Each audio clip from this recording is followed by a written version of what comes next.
Nature Breakthroughs with Dr. Wild Ben Goldman. Conversations with changemakers in a world gone mad. To discover what you need for personal, organizational, and societal change, get your free download of 3 ancient rituals smart entrepreneurs use to bounce back from shifts in the market and inside themselves. Go to www.naturebreakthroughs.com. Yes, you pull them till they bite down. On the lies that you built from my doubts. I don't want money, I don't want cars, I just want to be free. Welcome, Reverend Dr. Marcia Ledford, to Nature Breakthroughs, a conversation with change makers in a world gone mad. How are you doing today? I'm doing very well, thank you. How are you doing? I'm good. And you're calling from Michigan. From Detroit? Right now I'm in northern Michigan. Northern Michigan. And you are both an Episcopal priest and a civil rights attorney, or a former civil rights attorney. Oh, I'm still a civil rights attorney. It never goes away. Goes away. Very impressive. And your website is called politicaltheologymatters.com. So I want to just start there, which is, kind of like, well, what we talk about is change in the world. And so I want to know, broadly, I want to know about two things, kind of what have been the most important changes in your life and what are the most important changes you want to see in your life, in the world. And, we could just start with the idea of political theology, which is your site, which to me, well, let me ask you in a kind of not confrontational, but controversial. Let me try to catalyze this, which is, so, you're talking to someone who's an atheist and a Jew. And when I think of politics, I kind of, usually when I see theology and politics, it makes me nervous. Yeah. I don't find it helpful necessarily on the one hand, and then on the other hand, in the spiritual work that I do, even though it might sound contradictory, I'm very into spiritual work and I guess thought and action and practice. And I actually participate in a school called the Diamond Approach. And, one of my complaints about the school, is that they, they're so non-political that they can't even talk about political stuff. It's kind of like they go from psychological to spiritual, and then they bypass all the messy political stuff in between. So what's political theology? How do you make that work? Well, first of all, I would just like to say that I agree with you. What we are seeing right now is very conservative Protestant evangelicalism, which has cozied up to the government. And I would say that we have had this kind of a quasi-theocracy throughout the course of the country. And I think particularly right now, it hasn't really served us all that well. Political theology it's got a pretty easy formula, Ben.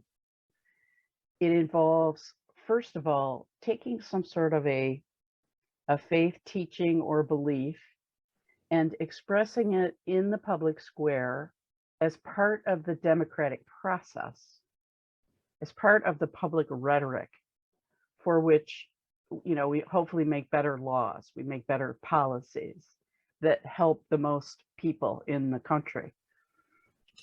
And then there's a smaller third prong where you want to ideally reach as many people as possible during the course of this public discourse. And I get asked, all right, well, what's the public square? Well, it's anywhere where the public realistically thinks it can go. A public park, city hall, the halls of Congress, a podcast, general broadcast media like television, radio, and cable.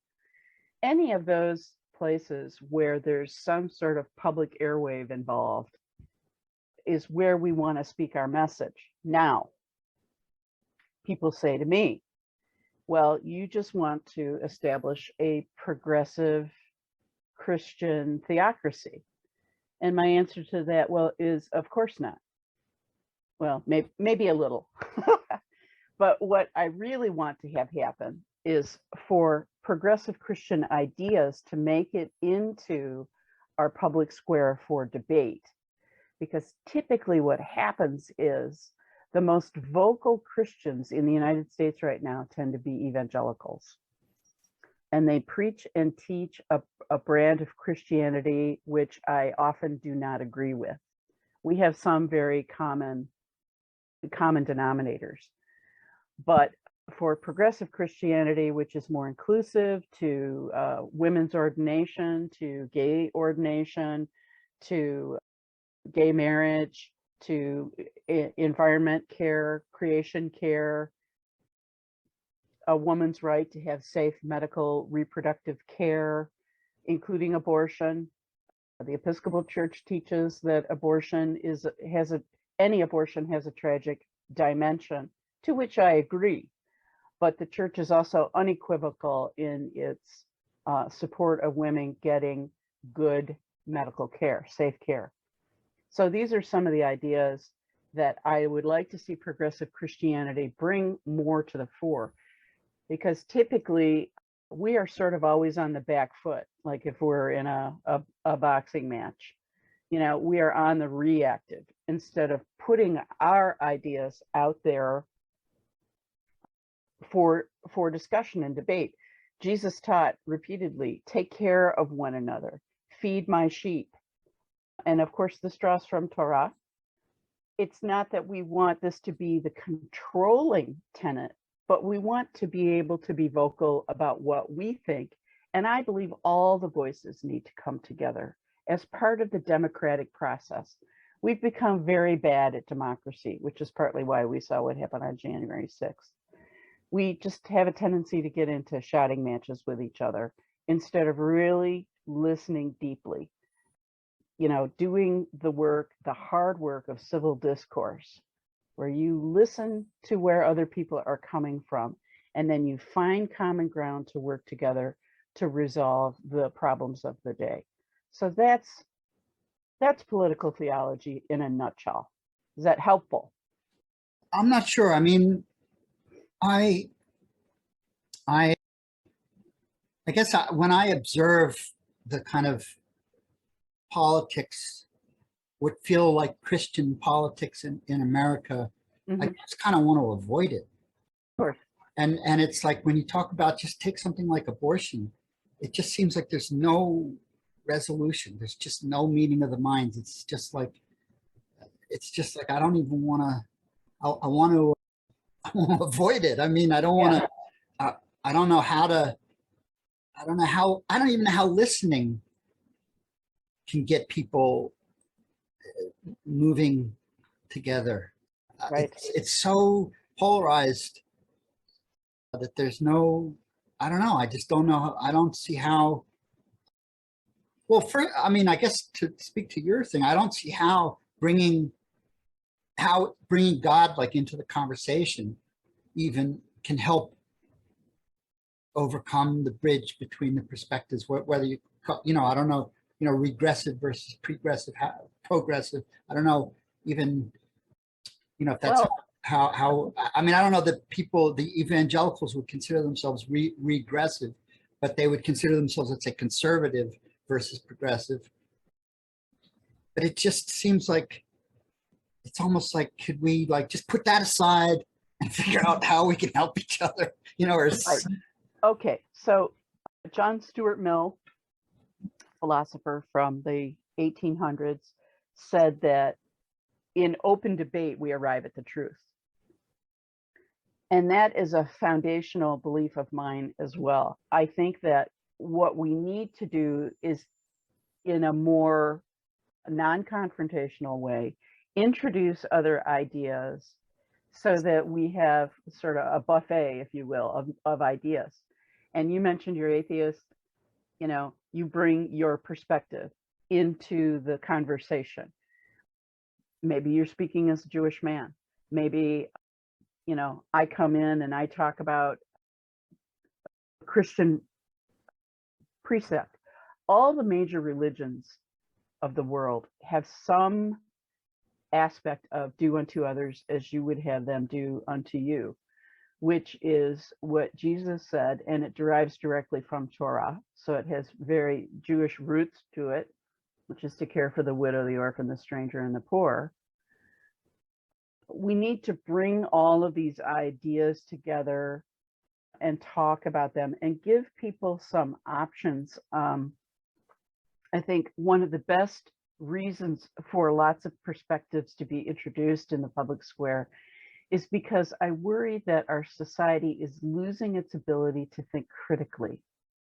And this is a way to restore that by providing people with things to think about and various perspectives. A democracy provides space for all the voices. The First Amendment protects you as a Jew, me as a Christian, a person who identifies as Buddhist or Jain or Sikh or Muslim, whatever it may be. We're all equal under the First Amendment. And so we can all come to the public square with a non-faith-based voice, with a humanist voice, all of those things. And we bring this discussion. And I think the media has to play ball better. I think they spend some time just amping up the sides and, inviting more vitriol and contempt. And we need to be smarter about that as well, and not buying into that by creating forums that aren't necessarily set up by the media. Do you find opportunities to speak to, let's say very conservative Christians and have some form of common ground, some form of movement in beliefs or movement in perspective when you do that? Right now, what I'm trying to do is equip progressives to be more vocal in the public square, because Christianity is pretty badly represented right now. The core of the gospel is to love one another. That's the whole thing. That's not what comes across in many corners of the Christian vineyard. And so right now, I am working with progressive Christians who want to counter these messages and invite greater compassion, greater love and care in the laws that we make, to attack systemic racism, to attack systemic homophobia, those kinds of things. This is not necessarily a message that conservatives want to hear from me, but there's a couple reasons that they don't want to hear from me. Number one, I'm a woman. And number two, I'm a lesbian. So this is not an audience that is going to be particularly open to me. And I view right now my job as I am creating more and more traction in this work is to be a coach and consultant with progressive Christian groups and to equip them, show them how to be faith-based advocates so that our voice gets out there better into the public square. Because right now we seem, I think, a lot of the time rather silent. Jimmy Baker will say something like, God can't hear us pray through masks, which is, to my mind, completely ridiculous. We need to counter those kinds of messages in a more organized way. And we're, it's hard to do. Yeah, I agree with you that, there's a lopsidedness. Well, first of all, I like talking about political strategy. That seems more, I'm a practical guy, and I'm thinking about tactics and strategy. And I don't know, and I don't know that conversation is working now. And that there is a kind of need for you know, like I heard a statistic today that something like 30% of the Republicans are I guess evangelical, something like that. There's some Oh, huge, I think it's much higher than that. that's some huge percentage, whereas the percentage of Democrats that label themselves as progressive is much smaller. It's like Yeah. a quarter. And so I agree with you that what progressives have to do on the Democratic side is they have to, well, you know, frankly, imitate what the Republicans have done to become more effective on their side, which, you know, I'm kind of old in this game. And I remember when I started, there was a guy named Richard Viguerie. I don't know if you ever heard of him, who was a Republican, like, strategist, who was one of the kind of pioneers of direct mail. And the Republicans were so far ahead of the Democrats in terms of direct mail marketing. And actually that I know about him because I ended up being sued by the Reagan administration for, I ran a company that provided access to information about who contributes to congressional candidates, and the Republicans looked at it as though we were selling their mailing lists, and they got the Federal Election Commission to sue us. And but what we were doing basically was trying to steal some of their methods to get the left to use them. So I see that as, yeah. It's generally harder to organize the left thinking people because for example, it's easier to organize right wing conservative people on singular issues like abortion, like gay rights, things like that. It's much harder with the left, where there's a wider variety of opinions on a wide variety of things. And so we're a little bit like herding cats.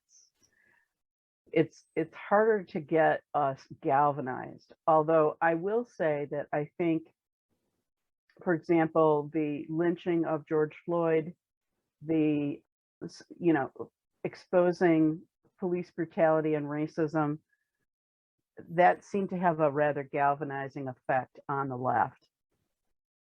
Well, and I was glad to see it. I mean, it's definitely something we need to be together on. But there is a real challenge in that people who are, I think, more progressive leaning are more open to lots of information and are more independent in their decision making. So, you know, none of this is easy. I didn't set out, when I set out to do this, I didn't think, oh, this is going to be a piece of cake. I knew this was probably going to be the most challenging time in my working life. And it's certainly proven to be, but it's also been tremendously rewarding. And I love educating people about their First Amendment rights. I love doing that. And of course, where applicable to a current event, I love talking about the teachings of Jesus that provides a blueprint for us in terms of being a more compassionate and caring society. There's two things I want to ask you about with that. Well, first of all, I get that the common wisdom is that the Democrats are like cats, they're herding cats, and the Republicans, I guess, are like dogs, obedient dogs or something. But, you know, I don't know. I hate common wisdom like that.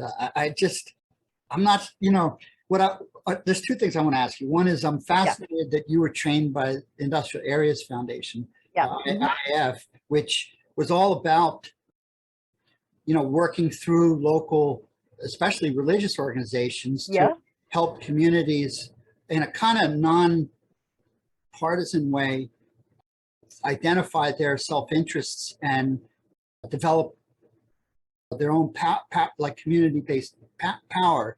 And I want to hear about how that fits into, to me, that still is a very powerful model that is necessary, that in a way the Republicans have been more successful at than the left wing has, in terms of kind of infiltrating the local institutions with their ideas. They consistently and across history. Even though they certainly won't credit Saul Alinsky with that. They won't credit Saul Alinsky, but they are very organized, and they've been very organized in one area that sort of gets skipped over, and that is Christian messaging, which in the evangelical world has been a very powerful tool since going back to Billy Sunday, going back nearly 100 years, maybe 100 years.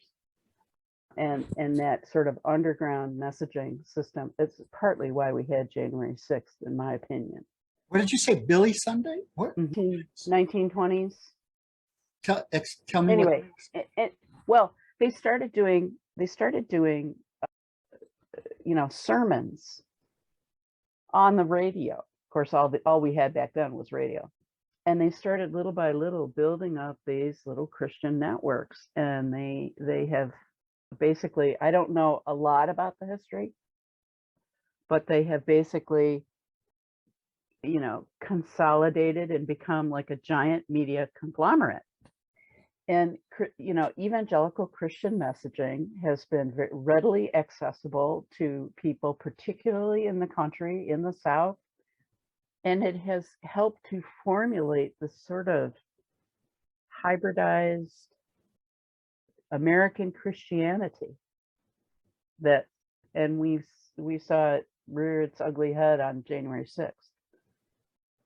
So, when I saw Jesus Saves banners waving about with people as they're crashing into the United States Capitol, I just thought to myself, what has happened? Now, let me go back to your mentioning the Industrial Areas Foundation training. That was a pivotal thing for me. And I am a strong proponent of people getting involved with community organizing entities, because not only can you find avenues for your private power, which is a community organizing term, but you can join with other folks who have common issues that they want to work on and fix. And that power, when you bring your skills and experience and your lens on life and you join up with other people, that power that is created becomes exponential. And we've seen this countless times in the United States during various movements for civil rights, because of course, the only people who had civil rights back in the day when the United States was forming were white men, presumptively straight white men. And over time, we have layered in more and more rights. And many of those rights that we layered in, like the Black vote, are facing tremendous efforts to wind them back. It's going to take community organizing to help us get this situation back under control. I wanted to share with you that on Monday, I've worked with a group in Michigan called Michigan United. It's a statewide community organizing entity, and they work on numerous issues, but I work on immigration based on my ministry in the Latino community in Michigan. And I've been asked to join a delegation to lobby with respect to the infrastructure bill that just passed. It's now an act. And we'll be leaving on Monday, and we will be visiting various entities. I don't have the full schedule yet. But after a bill passes, it goes through what's called a markup period. And so the $107 billion that's been allocated for Pathway to Citizenship, those funds will be considered by members of Congress next week. And so I'm going to be part of the delegation. People are coming from around the country to lobby with various lawmakers and discuss what we want to see happen with the allocation of these funds. I would not have this opportunity to use my skills of advocacy, for example, and reading legislative material and making recommendations, all of the things that I bring to it, and the passion for a pathway to citizenship that I want to see happen. And I am able to join with all of these other marvelous people and all of their abilities. And we're going to go make this happen. We're going to go make this happen. And I wouldn't have that opportunity without community organizing. It's just one person. I would not have the resources and the availability and all of that to go do something like this. But how does that work? Like, give us more concrete, like you, sure. Group of people get on a bus and drive down to. Actually, we're flying. Okay. We're going to fly in Monday, and we'll be spending 2 days lobbying, and then we'll come back. And it's with like hundreds of other people from around the country? Well, I'm going to get a lot more information about all of it tonight, but I don't know how many people from around the country are coming, but I would imagine it is many. I just don't know exactly how. But I mean, people generally, I think, feel so powerless. And yeah. You're talking about getting on a plane and flying to the Capitol, and then what happens? Well, how does this happen where one person like you from the middle of the country gets together with a few other people and influences a federal act? I mean, it sounds it's still too kind of opaque. I don't understand.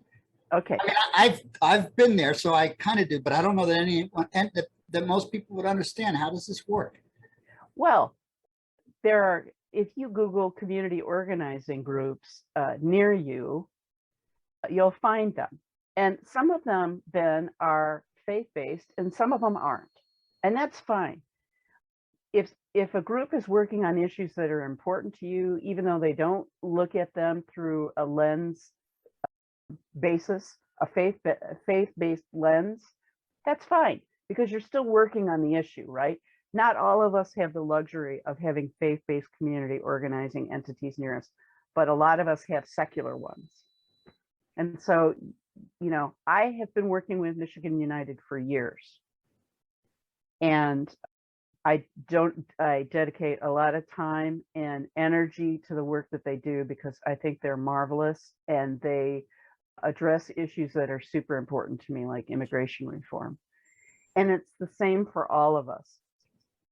Let me talk to you a little bit about the spirituality of resistance, and I can tie this all together. I'll send this to you in my show notes. There's a philosophy professor named Roger Gottlieb who wrote a wonderful book a few years ago called The Spirituality of Resistance. And he uses his Jewish spirituality and his love for creation and the earth to write about how we can engage in this kind of inner and outer action. And this is how he puts it. We all have things that keep us up at night. We all have issues that are going on out there around us that bother us. And disgust is an incredibly powerful emotion. And I'm inviting lots and lots of people right now from the progressive spectrum to get super disgusted, because you can make a difference. So Gottlieb maintains that we have to do the inner work. We have to figure out what's important to us, what makes us tick, what do we want to see change, because it feels really big, like it's too complex.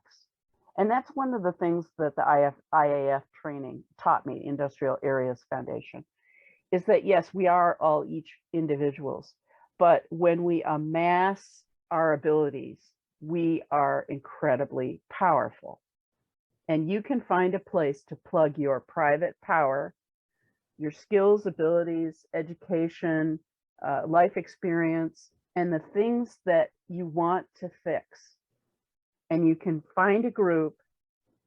And then that's the other part of what Gottlieb says. It's great to do the inner work, but then there has to be action. And I think you were alluding to that earlier by saying, gee, I don't know how much talking I want to do. Talking to people right now with whom I disagree is exhausting. But there are ways that we can act to get our point across. And that's a function of a direct action through community organizing. They're typically very planned out. They're typically very ordered. They set agendas. They do a power analysis. They think about who they need to talk to. And that's what's been going on behind the scenes prior to this trip with the delegation. The organizers of this action are determining who we need to talk to, the decision makers in both the House and the Senate, to help, to speak with them and advocate for the way this money is going to be spent to help as many people as possible. So this is an action of spirituality of resistance for people, particularly if they are of a faith or spirituality in general is important to them.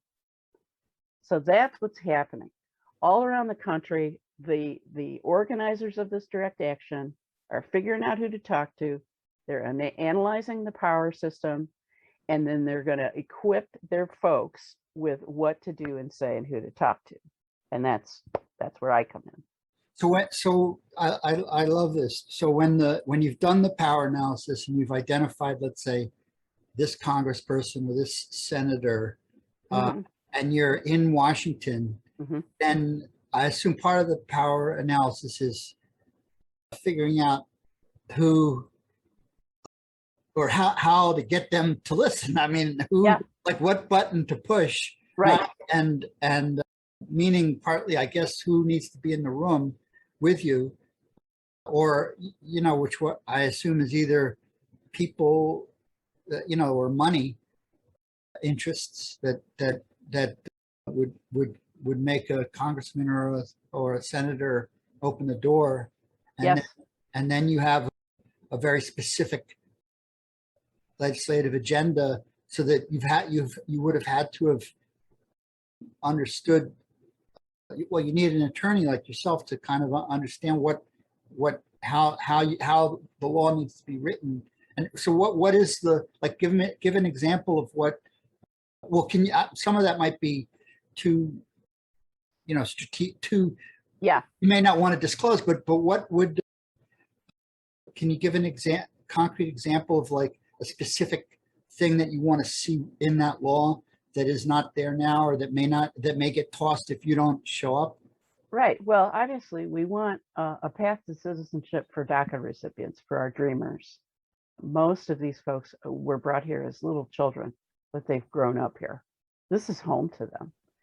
And we have, we have a slogan: "We are home." There's no need to deport me. I'm home already.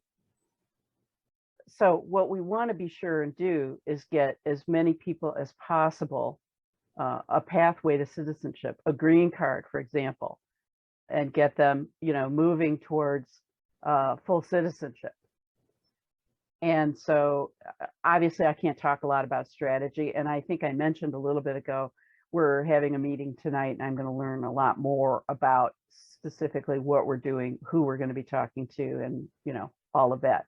And I can't really talk about that until afterwards, but that's how it works. We have an opportunity to, now Michigan United is not a faith-based organization, but they do work with people of faith. So I'm going to be wearing both my hats, and I'm going to be wearing my clerical collar when I talk to people. And I'm going to be talking about a theological basis for a pathway to citizenship, but then I'm also going to be talking about the importance of a legal position, equal protection. Let's be fair to these young people. They didn't choose where they were raised.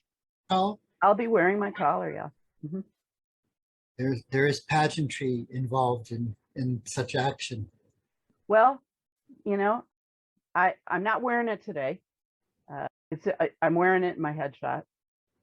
I don't need to broadcast it all the time, but this will be one time when I'm wearing it.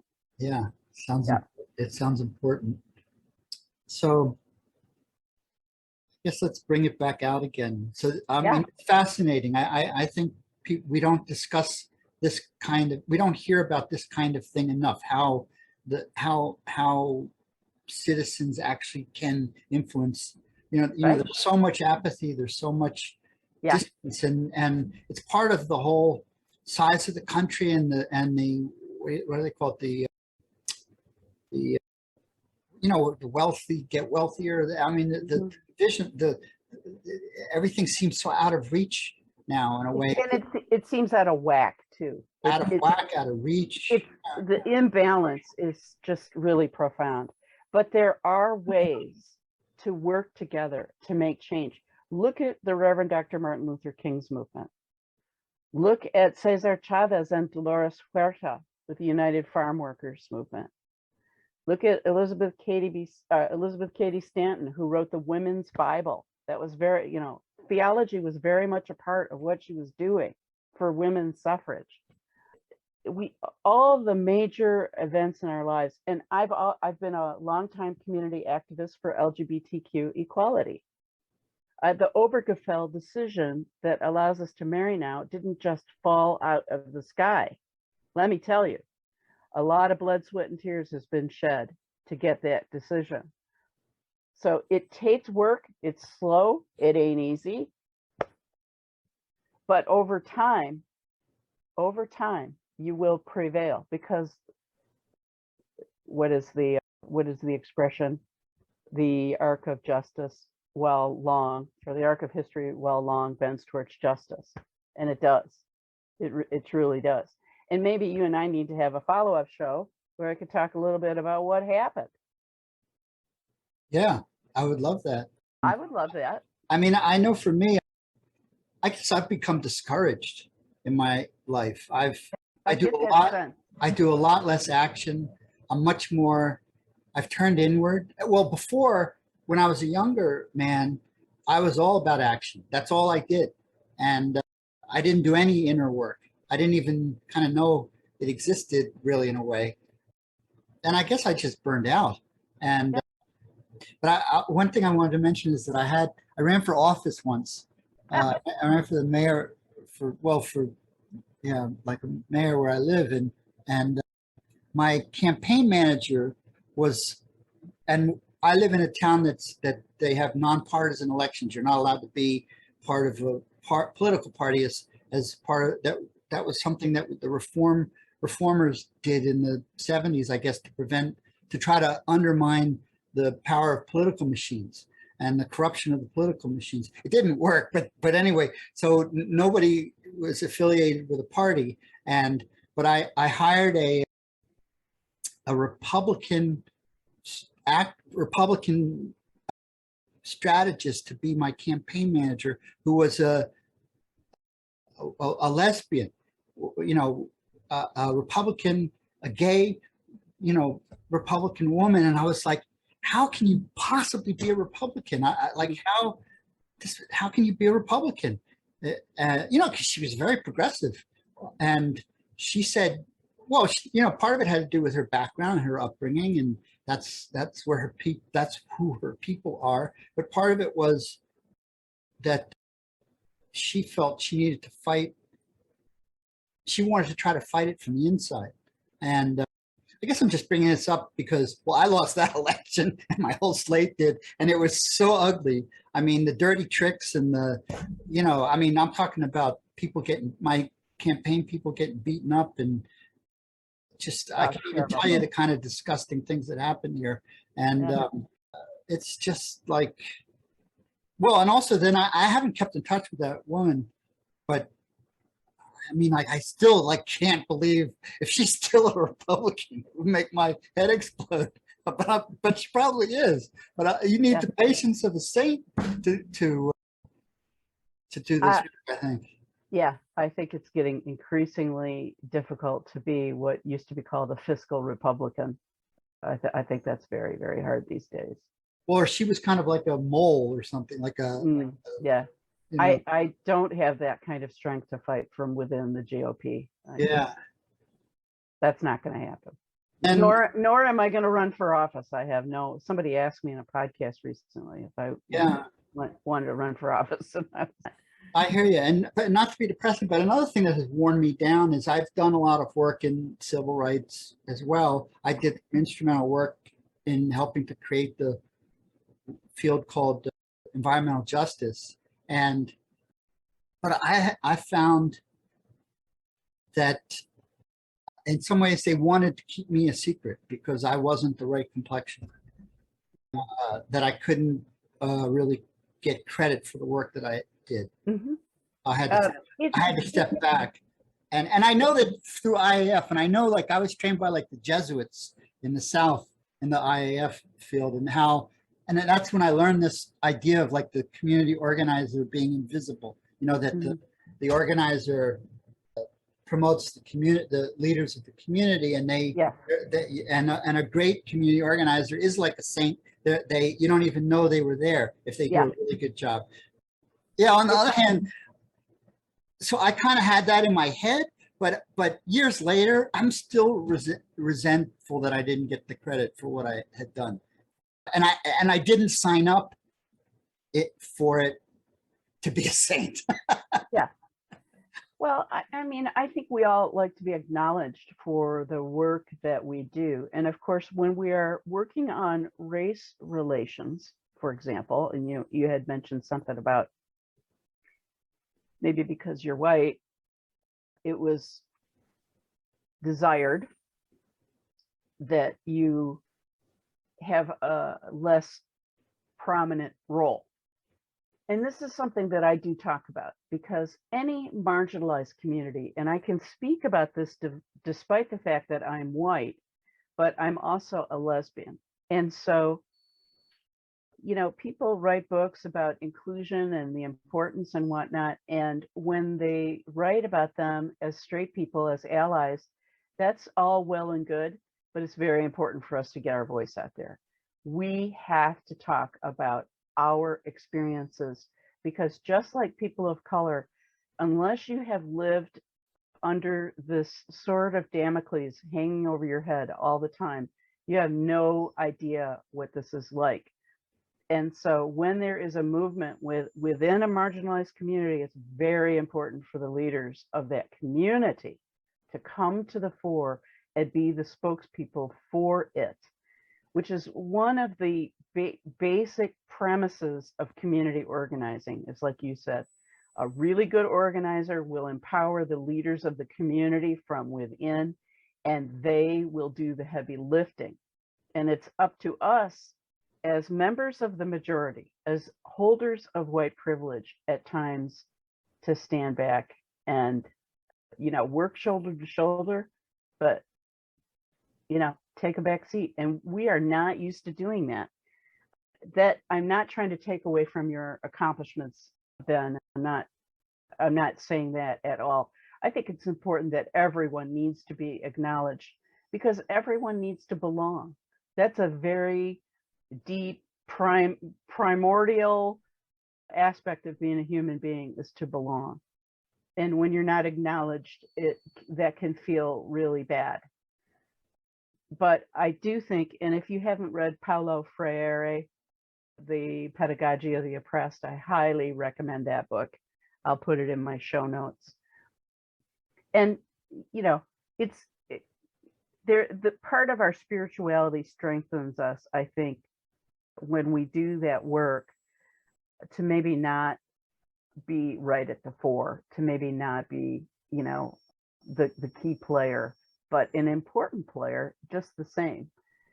I agree with you. And so my head can be in complete agreement with everything you're saying. Yep.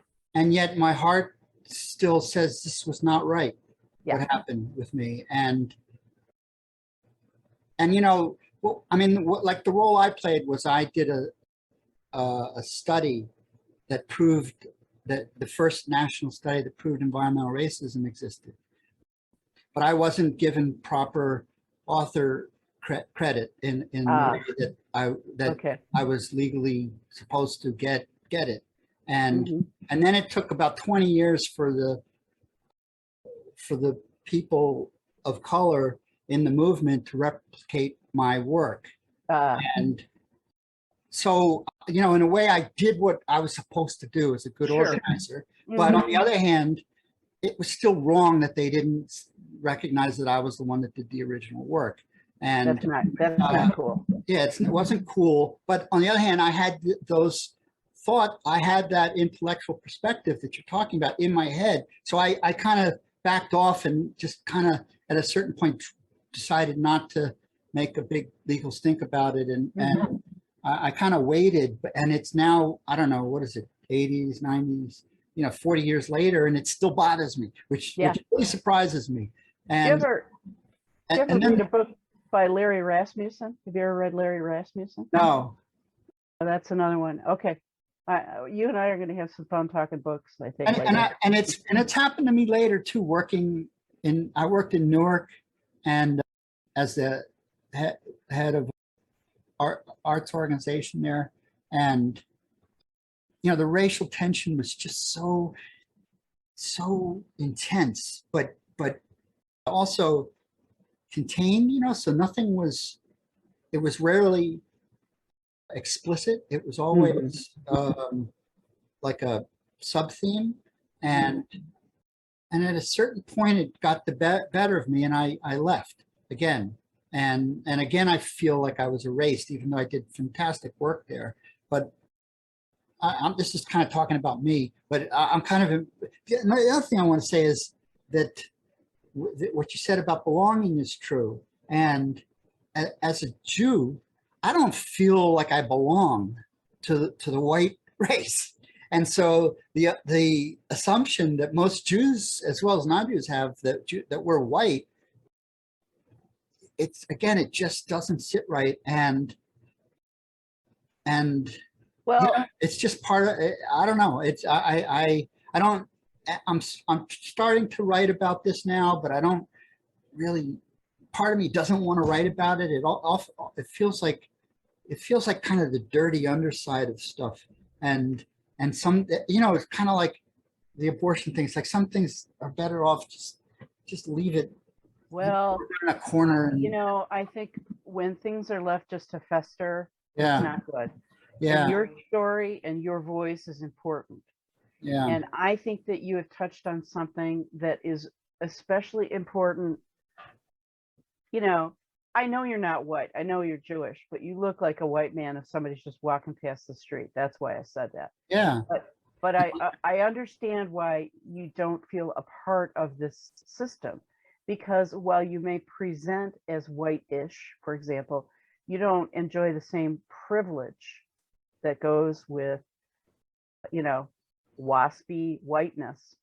But I enjoy plenty of privileges also, so that's the thing. When people hear me say this kind of thing, they often think I'm in denial or I'm not recognizing my privilege. But I agree with you. It's not, this stuff is nuanced. You do not enjoy privilege that comes from a religious hegemony.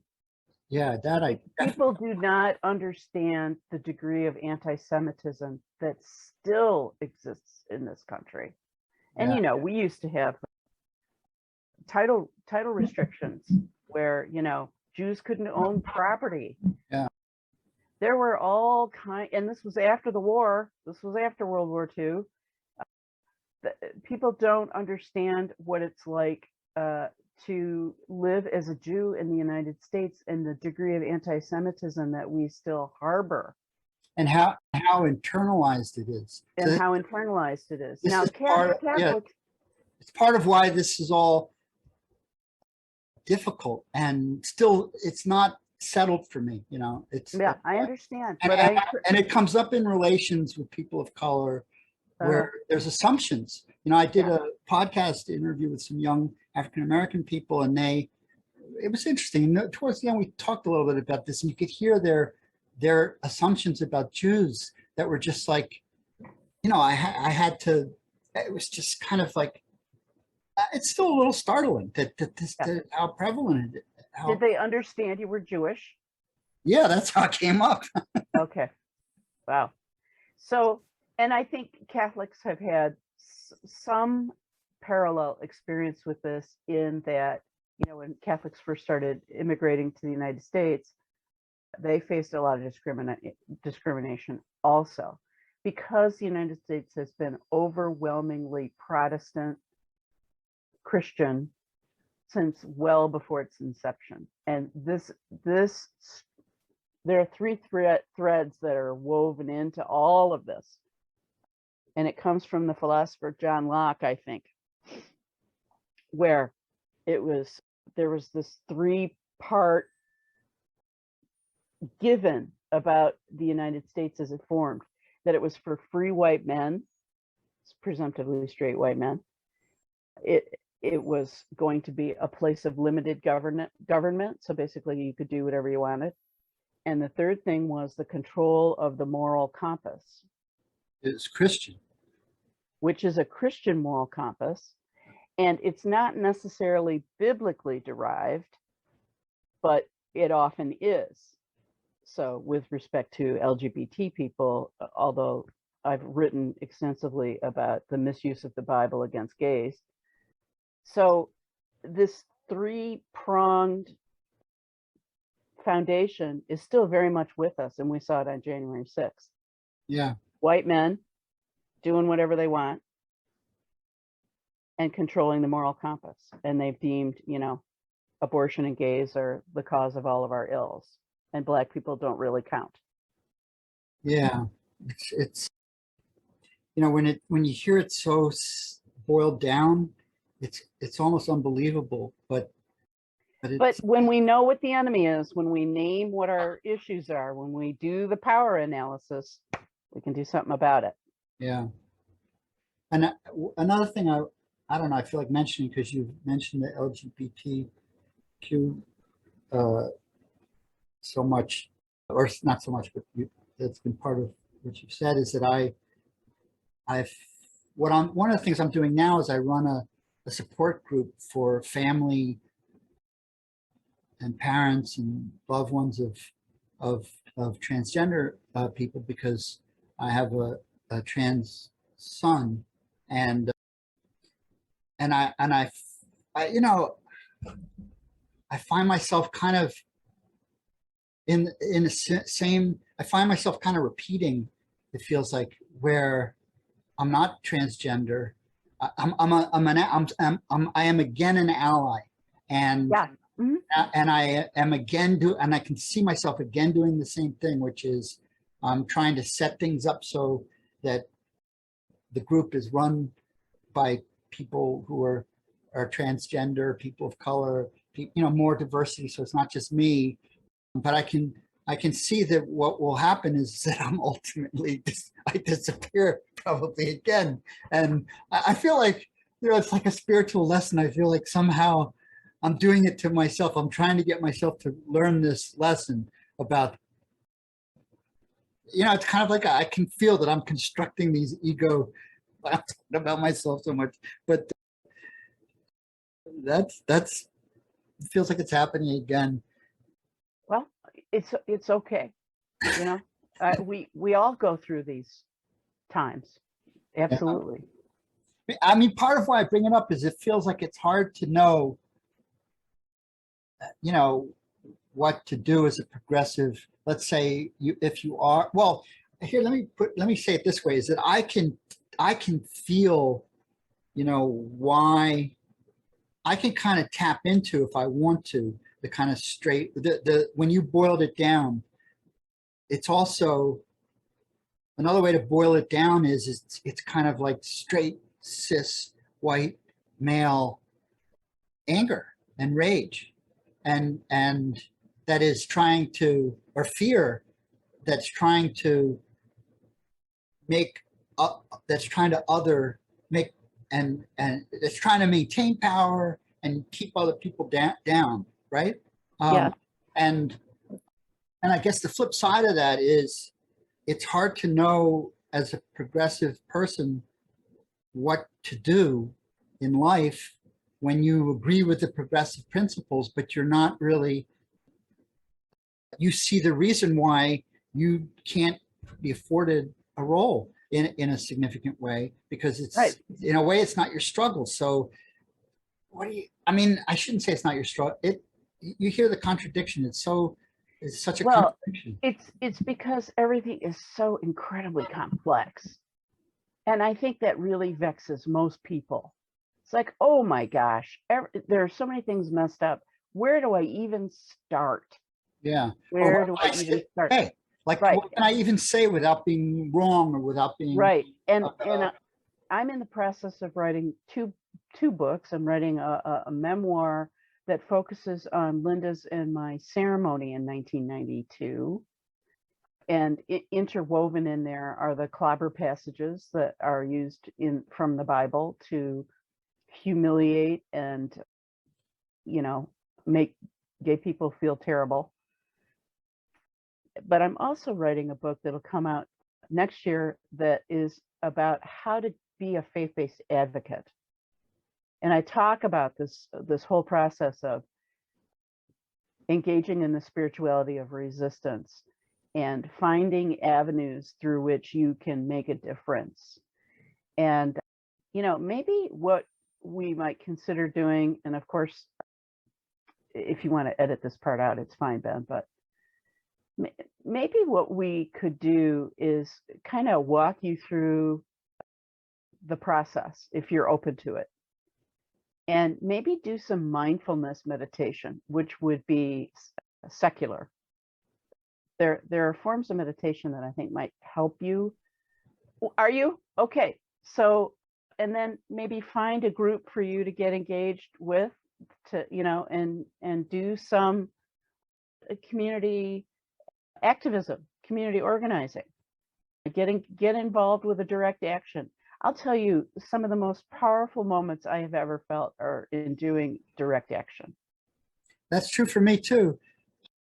And I, like I said, I've kind of stopped, and I kind of feel a longing for it, but I also know that in like the kind of spiritual work that I'm doing, they're so into the non-action or the inaction, like right. And I know that was missing from my life, and that has to be balanced in it. And I've kind of gone way to the other direction of taking care of myself. And we all have to do that. I'm a big fan of self-care. I think it's essential. Yeah. So I don't know how to re-enter the kind of activist world again. I'm very, it's like I'm gun shy, or gun shy. I mean, I get it. I get it. Gun shy at this point. I don't want to. Also, I'm so experienced. It's not like I'm a beginner. I've been around the block. It's almost kind of like and I feel very much like nobody cares. Like nobody cares whether I participate or not. Nobody cares anymore. So why should I care? Well, I care. I want to turn this back to you. I don't know. I feel like I co-opted the conversation. But look, I got a priest on the line. I'm talking to I'm confessing. It's an occupational hazard. I'll bet. Yeah, let's. What are your most? Well, let me ask you this. I love the way.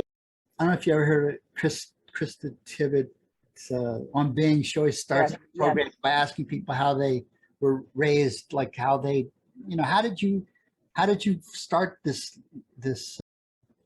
How did you become a political theologist?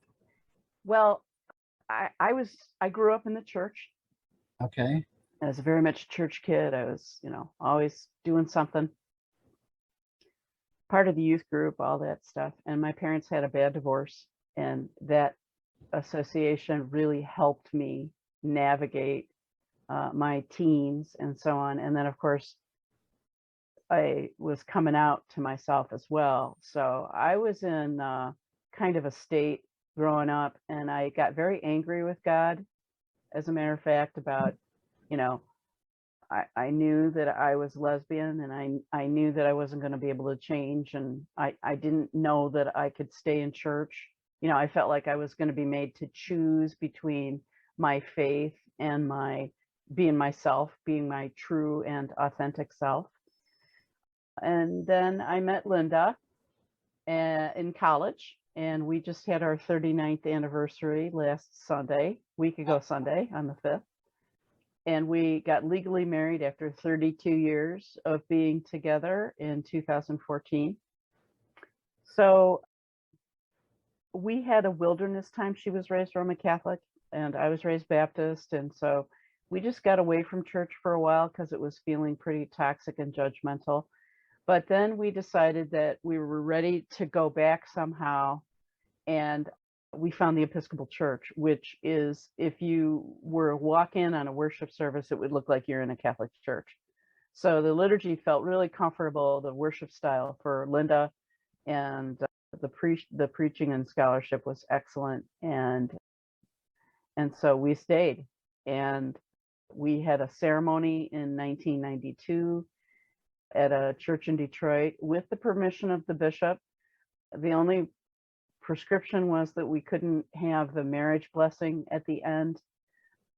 We could do that now because we now have a same-sex ceremony in our prayer book.